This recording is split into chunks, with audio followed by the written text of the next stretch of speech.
welcome to another tutorial. Today we'll be going over the colorization options you have at your disposal in MyRestaurantTheme.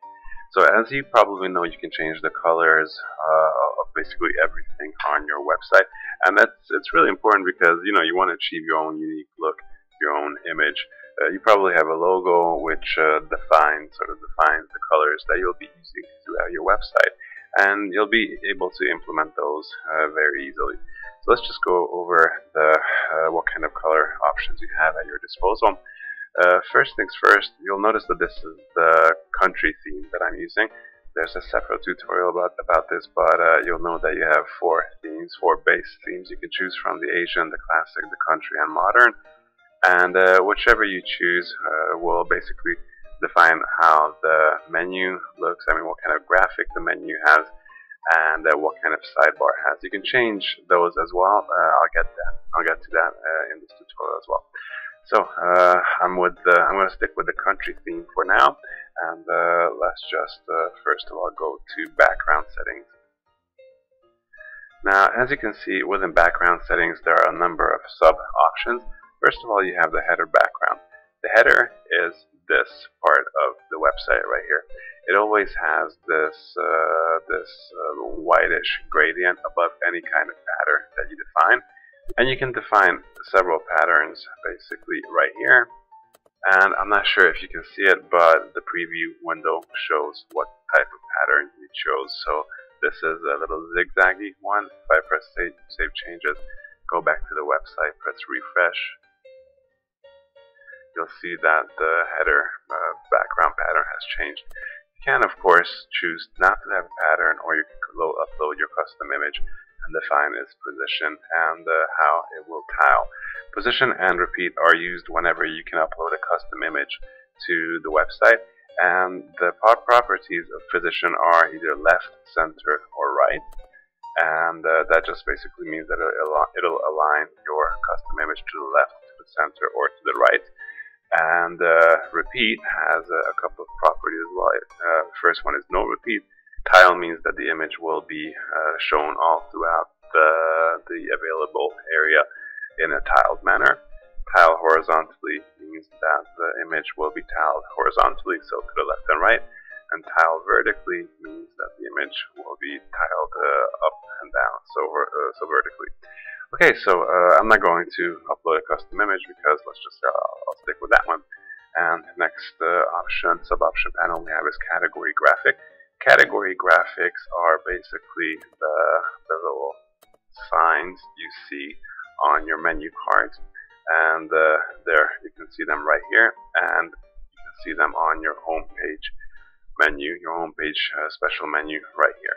You can change the category graphic as well by choosing any of the 12 symbols that we have right here, or you can choose to disable it right away. Page background will be the background of the content area of the website. So let's just go back to the About Us page, and let's say I want to set a custom image, for example. Press save changes, and if I go back and refresh, you'll see that the custom image has been enabled on the website. Now, this isn't really formatted to fit in here. I just wanted to show you this for demonstration purposes, but you can see that you can play around with this nicely as well. I'll just delete that, and as you can see, since you have the image insertion option, you have the horizontal position option for the image, the vertical position option, whether you want it to stretch into the entire window or tile, and you can play around with that as well. Sticky background means that the image will be sticky like that, so it won't scroll with the background if you scroll your mouse wheel. So I'll just press save right now since I deleted the image, and let's just go back to just go over to the footer background. And footer background is basically the same as the main background was. I'll just press refresh, and if you scroll down a bit, this is your footer area right here. You can define a custom image for that area of the page as well. And of course, again, you have horizontal position, vertical position, and your repeat options. The same goes for the subfooter. Subfooter is basically right here below the foot. below the footer. So this is the normal footer, and this right here is the sub footer. And you can basically define a pattern or upload a custom image. Just as a side note, you can actually enable or disable the footers. If you go to My Restaurant settings and footer settings, you can see enable footer on, sub footer on, and if you have any of these turned off, then that area of the website will not be enabled, so it won't show. Okay, so let's just go back to the background settings.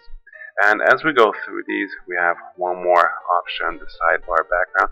This is really important because if you really want to go ahead and change the colors of the website, the themes, each respective theme's custom sidebar won't really work that well. You can really see what I'm talking about if you change to the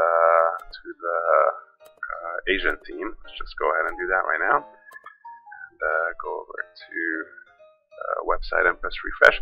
As you can see, that the theme of the Asian theme is very unique, and that might not go that well with the colors that you're trying to achieve. So let's just switch back to the country theme, since that's what we're using. And as I said, I'll go to background settings and sidebar background. And if I press refresh, we'll be taken back to the country themes colorization options. That's correct right there. And as you can see, this is the standard theme of the widget. But if I turn off the use theme sidebar background option, turn it to off and press save changes, I'll be presented with a very generic type of background for the widget. You can actually change the color of this widget by tinting it. Tinting is a special PHP protocol, and we implemented it for you so you can easily change the colors of a couple of things on your website. So if you just press this little color picker and let's make it light bluish, sort of like that, and press tint images, and then press save, go back to the website and press refresh, you can see that the sidebar has been tinted.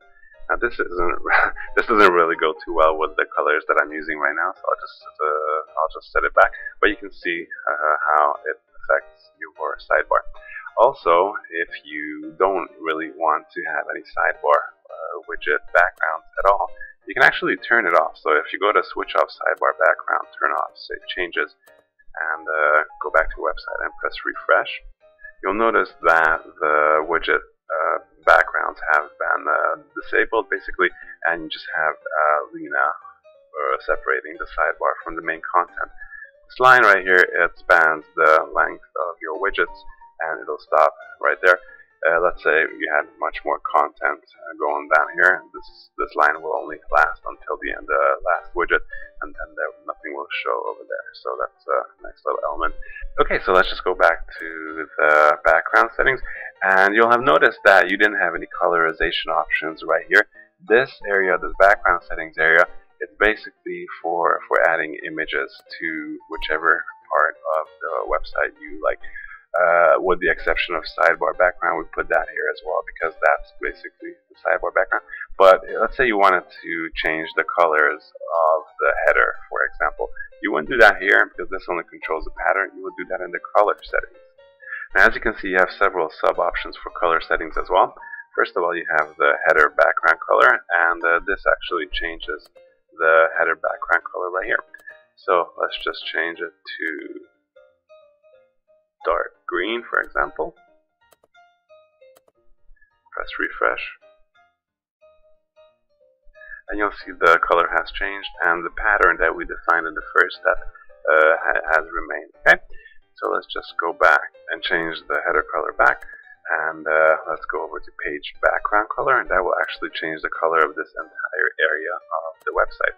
So I'll just define it as white, for example. Press save changes. And if I go back and refresh, you can see that the page, the content area, background has been turned white. So let's just go back to colors and go to footer background color. I think that speaks for itself, just as a sub footer background color do. That will be the color right here and right here. And if you go to unique design settings, you have a couple of interesting options as well. First of all, you have the tinting on your menu bar, your top navigational menu bar. Let's say you're not satisfied with this color. You'd rather have something that goes better with white, for example, dark gray. And what you would want to do, you'd go to the color wheel right here, and you pick out a dark gray color. For example, that. Press Tint Images, and then press Save Changes. Go back to your website, and if you refresh, you'll see that the color of the menu bar has changed to whichever you specified. You can undo this change by pressing Reset Tint, and go down and save. And if you press refresh again, the tint will be undone and it will go back to the theme's default colorization. If you go down a bit more, you'll see the button color option right here. And there are several buttons being used all throughout your website, which you're not really aware of unless someone drives your attention to it. So this is for an example of a button. If you press this little search, here's a button right here. If you go over to your home page, you scroll down a bit, this is an example of a button. So buttons are used all throughout your website basically. Change this color to this color, for example. You scroll down and press Save Changes and hit refresh. You'll see that the button colors have changed wherever they're applicable. Just go back to the About Us page. Now heading back to the colors, you can change the button text color, so that would be white on this example. You can change the color of that. You can change the divider line color, which is basically one of the short codes. So if you watch the short codes tutorial, you'll know how to use short codes. And there's a divider short code, and you can change the color of the lines the divider generates by changing this right here. You can change the input and text field background colors as well. So for example, this is an input field. You can change the color, the background color of this. You can go down and scroll down a bit, and you have the tab colorization options and the mini tab colorization options. These are short code colorization options as well. So if you watch the short code tutorial, you'll notice that there are two short codes for creating nice, attractive animated tabs. This tab and the mini tab controls the colors of those as well. So if you go down to the header settings, you'll be able to change on a couple of things. First of all, the logo text color and the logo description text color. That only appears if you're not using your own logo. So if you have your image logo turned off, you'll just see your website's name right here, and then a description of your website right there. You can set that in settings and general settings. So those are WordPress settings basically, and you can change the color of that.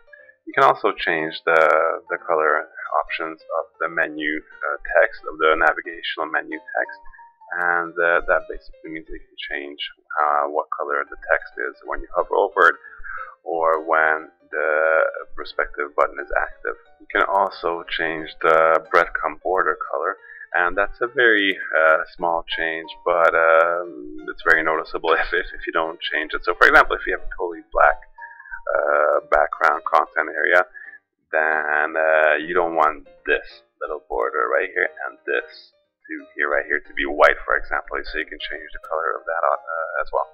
Next, you can go to page settings, and you have a number of text color options right here. Page text color is the main text color that you're using within your content area. You can also change the colors of the H1, H2, H3 to H6 title tags as well. If just go over to the text samples page, and title tags, they're basically specially formatted text. As you can see here, they use the Coup font or whatever type of font style you're using, and you can change the color of those as well with those options. If you go down a bit, you can change the page link color, so how you want linked text to appear, and there are a number of other things you can change. For example, the sidebar widget title color, link colors in the sidebar, breadcrumbs color, so basically all the text that you have on your website. If you go to footer settings, you'll be able to change the color of text in the footer. I think this is self-explanatory as well. And if you go to slider settings, you'll be able to change the title color and text color of the slide. So those would be the colors that you see right here. So it's set to white right now for both the title and the main text area, but you can change that. There's just one more thing I want to show you under My Restaurant settings. If you want to make the layout of your website just a bit different, then you can turn this on right here, and you can actually change the width of your website, of the content area of your website. You can change the top margin, so how far it starts from the top of the page, the bottom margin, the shadow size, shadow opacity, so a number of other options. And of course, if you want to change the layout even more, you can set the sidebar to appear on the left, or you can set the sidebar not to appear at all. And you can turn off the footers, as I mentioned. So you can basically do a lot of things to make your website in line with your live restaurant image. Now what I'm going to do now, I'm just going to create a black and white website. I'll do that. I'll pause the video and we'll come back to that in a second, and you'll see how the results you can expect from varying the colors just around a bit. Okay, so I'm back. It took me about maybe 5-10 minutes to get the correct color changes. You have to play around with them a bit to see how they match. And let's just go back to the previous About Us page. And if I hit refresh, you'll see that we have a totally different website. This is a black with gray and white type of website. And let's go into the menu card, so let's see how that looks. I changed the button color as well. I changed the font. I changed the header. I basically changed all the colorization options. And as you can see, you get a totally different style website. Okay, so that's pretty much everything I wanted to tell you about the colorization options you have in My Restaurant Theme. And just play around with it and just make it your own. After you upload your own website's logo, it may have different colors in it, so it may have blue or red or whatever colors it has. Those are a good basis for coloring the entire website. So for example, if your logo has lots of blue, you might want to color your navigational bar and your widgets blue. If it has lots of blue and a bit of white, you might want to make the background of your content area white. So just go ahead and play around with that as well. Okay, so thanks for watching this tutorial. Make sure you watch all the other tutorials as well, and I'll see you there.